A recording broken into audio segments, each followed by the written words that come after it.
दोस्तों last video में मैंने आपको यूरोप महाद्वीप की 21 महत्वपूर्ण नदियों के बारे में बताया था, जहां मैंने आपको बताया था कि ये नदियां कहां से निकलती हैं, कहां जाके मिलती हैं, किन किन देशों से होकर गुजरती हैं, इनकी भौगोलिक विशेषताएं क्या हैं और देशों के लिए इनका महत्व क्या है।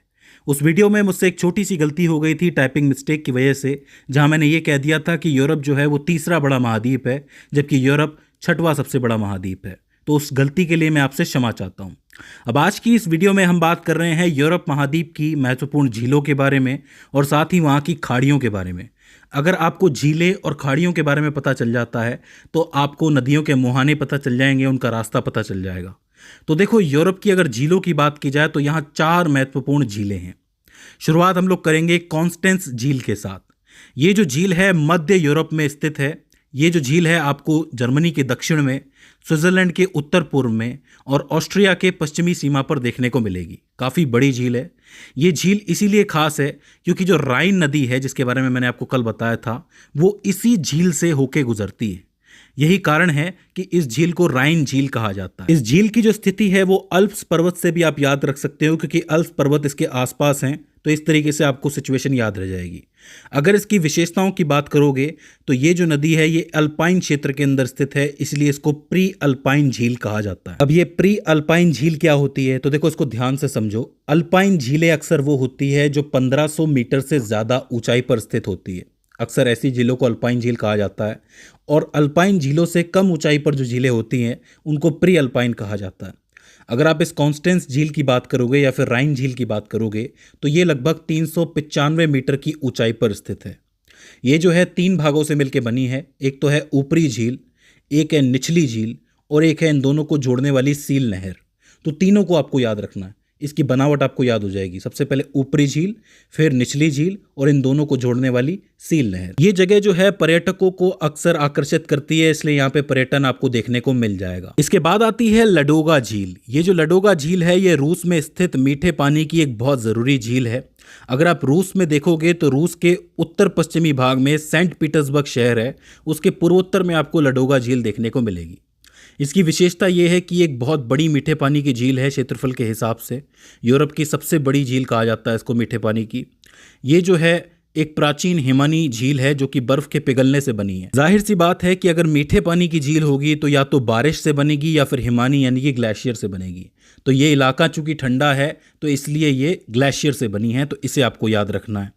जो नेवा नदी है वो इससे निकलती है और बाल्टिक सागर में जाके गिरती है। तो नेवा नदी के लिए एक इंपॉर्टेंट स्थल हो जाता है ये। जब सेकेंड वर्ल्ड वॉर चल रहा था यानी कि द्वितीय विश्व युद्ध, तब ये जो आपका सेंट पीटर्सबर्ग है, ये जो जगह है, इसको घेर लिया गया था। तो ऐसे में उस समय पे ये झील जो है वो जमी हुई थी और इस जमी हुई झील के ऊपर एक सड़क बनाई गई थी जो कि एक जीवन रेखा बनी थी।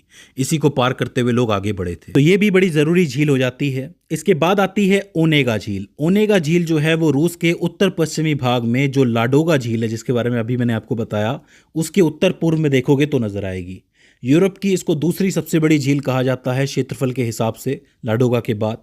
ये भी एक विशाल मीठे पानी की हिमानी झील है। इस झील के तट पर आपको कई सारे प्राचीन पेट्रोग्लिफ्स यानी कि जो शैल चित्र होते हैं वो देखने को मिलेंगे और लकड़ी की जो वास्तुकला है उसके नमूने देखने को मिलेंगे। यानी कि प्राचीन इतिहास के हिसाब से ये नदी बहुत महत्वपूर्ण हो जाती है। मैं आपको बता दूं कि जो किजी द्वीप है, जिसको यूनेस्को ने विश्व धरोहर स्थल का दर्जा दिया हुआ है, वो भी इसी झील के अंदर मौजूद है। इसके अलावा जो स्वीर नदी है, जो कि आपकी एक इंपॉर्टेंट नदी है, वो ओनेगा झील को लाडोगा झील से जोड़ती है, मतलब दोनों को जोड़ने का काम करती है स्वीर नदी। तो इसे भी आपको याद रखना है। इसके बाद वेटन और वेर्नन झीलों की बात करते हैं जो कि दक्षिणी स्वीडन के अंदर मौजूद है। ये दोनों झीलें जो हैं इनका नाम एक साथ लिया जाता है, बहुत इंपॉर्टेंट है। अगर आप वेर्नन झील की बात करोगे तो ये यूरोप की तीसरी सबसे बड़ी झील है और स्वीडन की सबसे बड़ी झील इसको माना जाता है। ये जो है एक बहुत बड़ी और उथली मीठे पानी की झील है, इसलिए काफ़ी ज़रूरी हो जाती है। गोटा नदी यहाँ से निकलकर कैटेगट जलडमरूमध्य, जो कैटेगट स्ट्रेट आपको नज़र आ रहा है, यहाँ जाके गिरती है। गोटा नहर प्रणाली का एक बहुत ही इंपॉर्टेंट हिस्सा इसको माना जाता है, जो पूर्वी और पश्चिमी स्वीडन को जोड़ता है। तो इसे आपको याद रखना है। इसका पानी जो है वो अपेक्षाकृत ज़्यादा साफ होता है।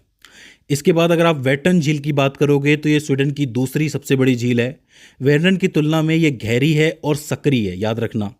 इसका पानी बहुत साफ और पीने योग्य माना जाता है और यह भी गोटा प्रणाली का एक बहुत ही इंपॉर्टेंट हिस्सा है। तो वेटर्न और वेरनन दोनों झीलों को एक साथ याद रखना, दोनों ही स्वीडन की झीलें हैं। तो ये वो 4 झीलें हो जाती हैं, कायदे से तो 5 हो जाती हैं, जो यूरोप के लिए बहुत इंपॉर्टेंट मानी जाती है और इनसे सवाल जरूर बनेगा, तो इन्हें आपको याद रखना है।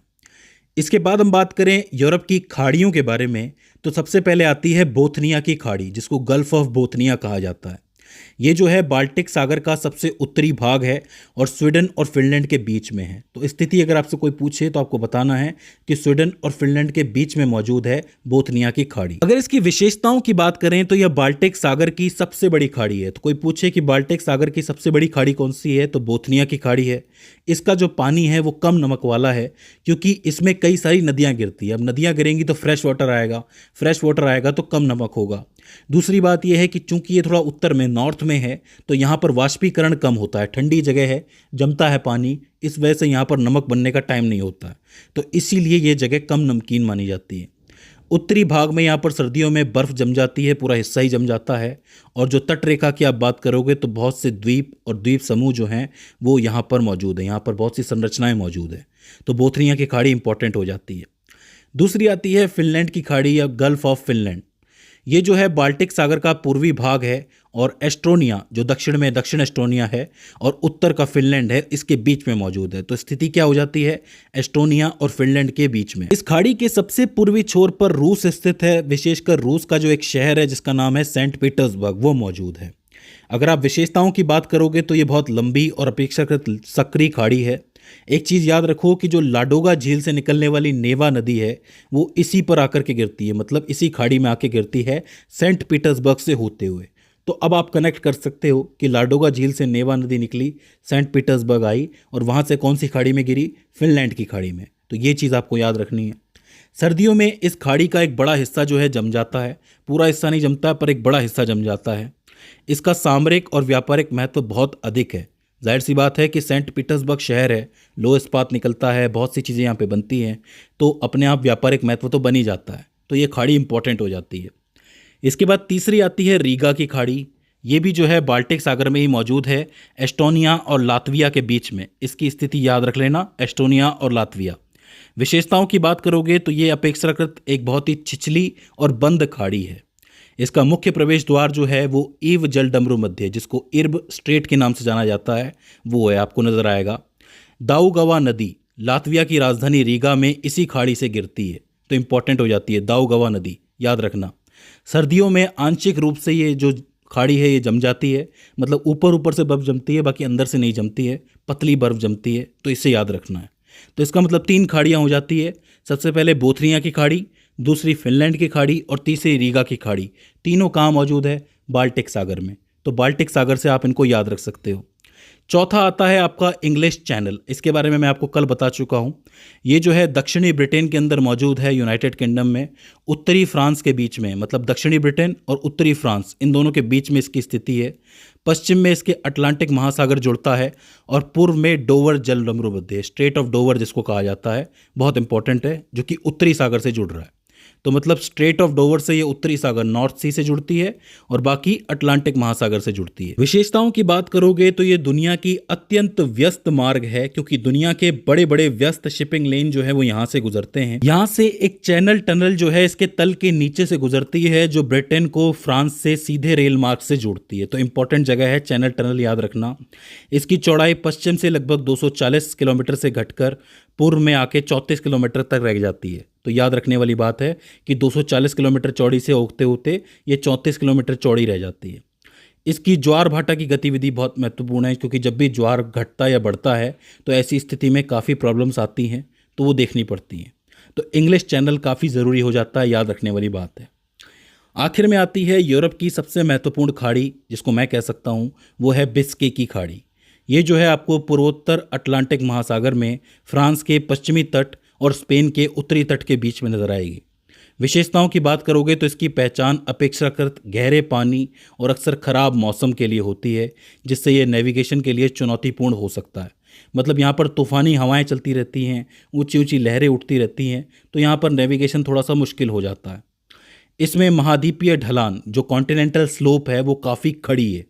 आप देख सकते हो कि ये ढलान इस तरीके से है। बहुत सी महत्वपूर्ण नदियां इसी बिस्के की खाड़ी में आके गिरती हैं, जैसे फ्रांस की लायर नदी गिरती है, गैरोनी नदी गिरती है, और स्पेन से जो नॉर्वियन आती है वो भी यहीं गिरती है। साथ ही आखिर में ये जो खाड़ी है ये एक बहुत महत्वपूर्ण मत्स्य पालन का केंद्र माना जाता है।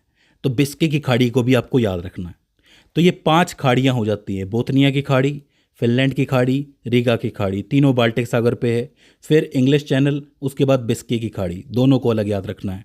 4 आपकी झीलें हैं, कौन कौन सी है? कॉन्स्टेंस झील, लाडोगा झील, ओनेगा झील और वेटरन और वैनन झील। इन सबको आपको याद रखना है नदियों के साथ साथ। अगर इन सभी को आपने याद रख लिया तो मुझे लगता नहीं है कि आपका कोई भी सवाल छूटेगा। तो दोस्तों ये हो जाती है यूरोप की महत्वपूर्ण झीलें और साथ ही खाड़ियाँ। आई होप आपको समझ में आई होंगी। आई होप इस वीडियो से आपने कुछ ना कुछ नया ज़रूर सीखा होगा। अगर इसके बाद भी इस वीडियो के अंदर आपको कोई क्वेरी आती है, कोई दिक्कत आती है, तो आप हमें कमेंट सेक्शन के अंदर बता सकते हैं। तो दोस्तों आज की इस वीडियो के अंदर बस इतना ही। See you in the next one.